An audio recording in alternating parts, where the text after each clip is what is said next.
सुनने वाले सभी सुधीजनों को मेरा यानी नीलिमा शर्मा का सादर प्रणाम है।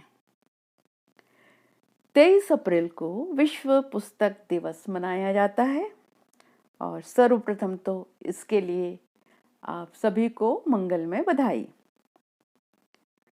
आज विश्व पुस्तक दिवस है और इस उपलक्ष्य में मैं किताबों की महत्ता बताती हुई एक छोटी सी कहानी लेकर आप लोग के समक्ष पुनः प्रस्तुत हूं और इससे लघु कहानी का शीर्षक है बदलाव। समय के अनुसार अपने को बदल लेना ही समझदारी होती है सपना, नहीं तो जमाना बहुत आगे निकल जाता है और हम पीछे रह जाते हैं। प्रिया अपनी सहेली सपना को समझा रही थी। हाँ, तो हमें कौन सा जमाने के साथ चलना है? भेड़ चाल में चलने की आदत तो मुझे शुरू से नहीं है, जानती तो हो ना तुम। सपना ने प्रिया को जवाब दिया। अरे, ये भेड़ चाल में चलने की बात नहीं है बाबा, बल्कि समय के अनुसार अपने को बदल कर सामंजस्य बिठाकर खुशी खुशी जीवन काटने की बात है। अब तुम सोचो, पहले जैसे बड़े बड़े घर नहीं हैं कि पूजा के लिए अलग कमरा, खाने का अलग कमरा या सोने का अलग कमरा हो, बल्कि अब बड़े शहरों में सोने और खाने को 2 कमरे मिल जाएं वही बहुत हो जाता है सपना। उतने में ही सब सामंजस्य बिठाना पड़ता है।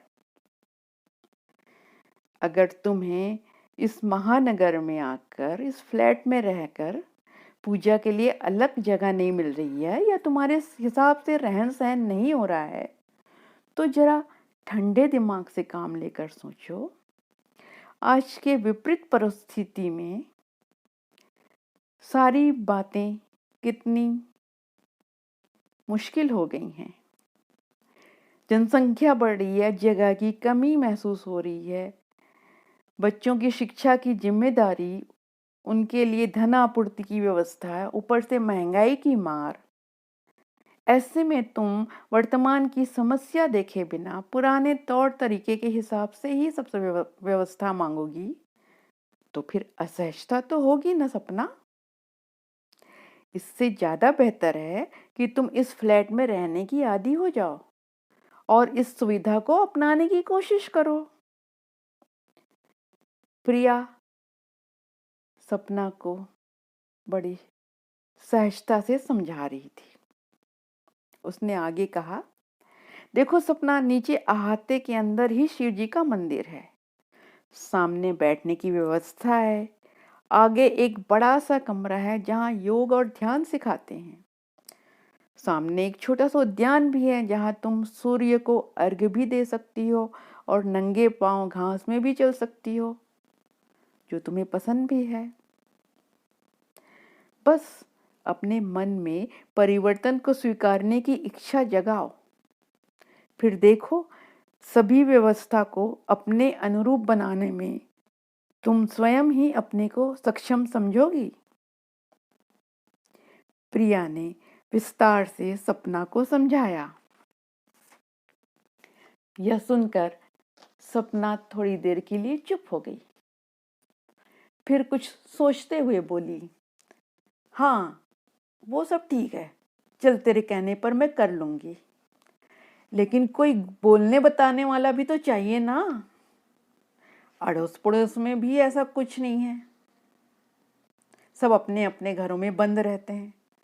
एक तू है तो तुझे भी अब किताबें ज्यादा प्यारी हैं। भाई हम तो गांव में भजन कीर्तन रामायण करके अपना समय काट लिया करते थे, अब यहाँ क्या करूं। गांव से महानगर आई हुई सपना के पास दूसरे तर्क तैयार थे, जिसे सुनकर प्रिया ने पहले तो अपना माथा पकड़ा, फिर कहा, अरे इस महानगर में यह सब संभव नहीं है। यहाँ तो तू एक काम कर, अपनी मंडली किताबों के संग जमा ले, इन्हीं में सब मिल जाएगा। धार्मिक किताबें भी होती हैं और समाज की भी किताबें होती हैं, भजन कीर्तन की किताबें होती हैं, कहानी की किताबें होती। तू जैसा चाहेगी वैसा किताबों में मिल जाएगा। वैसे भी कहते हैं ना, किताबें हमारी सच्ची मित्र होती हैं। बल्कि मैं तो कहती हूँ, पास ही एक बड़ी सी लाइब्रेरी है, सिटी लाइब्रेरी। चल, वहाँ चलकर तेरी पसंद की किताबें ले आते हैं। बुद्धिजीवी प्रिया के ललक से किताब के प्रति उसका प्रेम साफ साफ झलक रहा था और वह पास ही पुस्तकालय में सपना को लेकर जाने की बात कर रही थी, जिसे सुनकर सपना नानुकुर करने लगी। लेकिन प्रिया के आगे उसकी एक नहीं चली और थोड़ी देर में प्रिया और सपना दोनों पुस्तकालय के भीतर थे, जो एक बड़ी सिटी लाइब्रेरी के नाम से प्रसिद्ध थी। पहले तो सपना को इस सिटी लाइब्रेरी में बहुत कोफ्त हो रही थी, क्योंकि उसे पढ़ने में जरा भी रुचि नहीं है। लेकिन और कोई ठोस विकल्प नहीं पाकर उसने किताबें बारी बारी से उठाकर पन्नों को पलटना शुरू किया। ऐसे में एक पुस्तक में उसके पसंद का मसौदा मिल गया। कुछ देर पढ़कर वह उस पुस्तक को अपने साथ अपने घर ले आई। पढ़ते पढ़ते उसकी रुचि जागृत हो गई।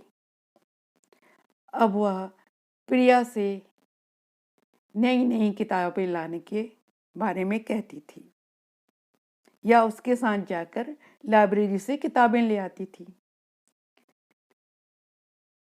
सपना को किताबों के प्रति उत्साहित देखकर प्रिया ने उसे भी सिटी लाइब्रेरी का मेंबर बना दिया। अब सपना 2-4 दिन में अकेले ही लाइब्रेरी जाने लगी और कभी वहीं बैठकर, कभी घर लाकर अपने पसंद की किताबों के साथ दिन खुशी खुशी गुजारने लगी। उसका वक्त बहुत अच्छे से कटने लगा। सपना की तल्लीनता देखकर अब प्रिया को भी राहत मिल रही थी, क्योंकि सार्थक बातों में ध्यान लगने से सपना के व्यर्थ की सभी शिकायत दूर हो गए थे।